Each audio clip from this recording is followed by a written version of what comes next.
Number 5. US President-elect Donald Trump said the United States did not necessarily have to stick to its position that Taiwan is part of one China. This is one of the most controversial assertions by him, and has the potential to start hostilities between two of the most powerful nations in the world. In this video, Defense Updates looks into the One China policy in details, analyzes the key aspects, and examines its potential to even result in war between the two nations. Number 4.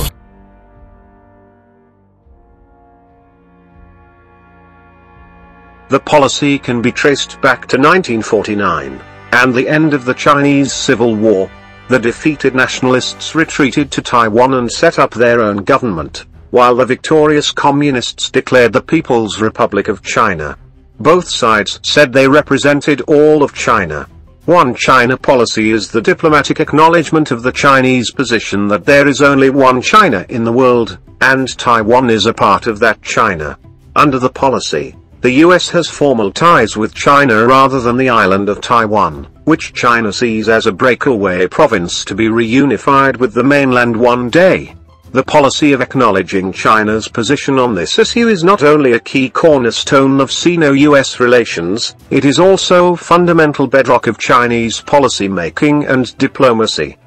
While the US does not recognize Taiwan as an independent nation, it sold the island $12 billion worth of arms since the 1970s as part of an agreement that commits Washington to helping Taiwan defend itself. Although Taiwan's government claims it is an independent country officially called the Republic of China, any country that wants diplomatic relations with mainland China must break official ties with Taipei. It has resulted in Taiwan's diplomatic isolation from the international community. So basically, China feels there is a one country, two systems structure in place at the moment, and that Taiwan will eventually be folded back into China entirely, while Taiwan maintains it should have its own government and become its own country. Number 3. Donald Trump spoke to Taiwanese President Tsai Ing-wen a few days back. The call between Trump and Tsai is the first publicly reported direct contact between a United States president or president-elect and Taiwan's leader in 40 years. With this, he not only broke decades of US protocol, he also opened the door to potential trouble with China, which has long refused to recognize the controversial island as a separate nation. Further, Trump set off a diplomatic firestorm when he told Fox News, "I fully understand the One China policy, but I don't know why we have to be bound by a One China policy unless we make a deal with China having to do with other things, including trade." Number 2.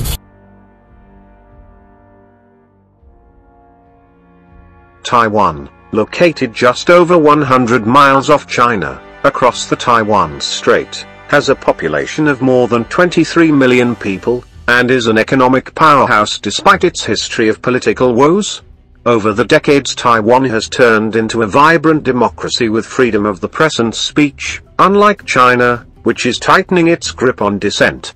Attitudes towards China are changing in Taiwan.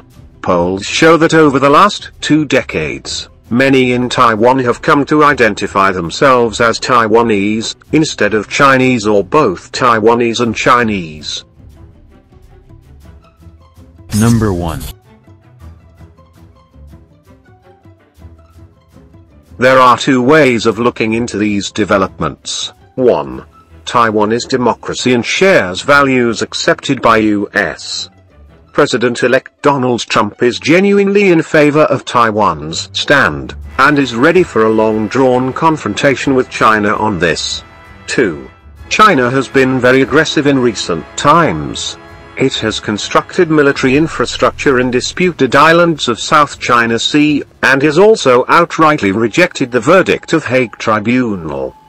Trump's comment seemingly indicates that he is interested in using One China policy as a chip to correct Chinese behavior by touching China's raw nerve. The problem with Trump's bargaining chip comment is that if Chinese leaders think Trump is not serious about supporting Taiwan because it's only a chip, then they would know that in the long term they won't have much problem, and will continue to be belligerent. China flew a long-range bomber capable of carrying nuclear weapons over the South China Sea, which is seen as a response to Trump's comment.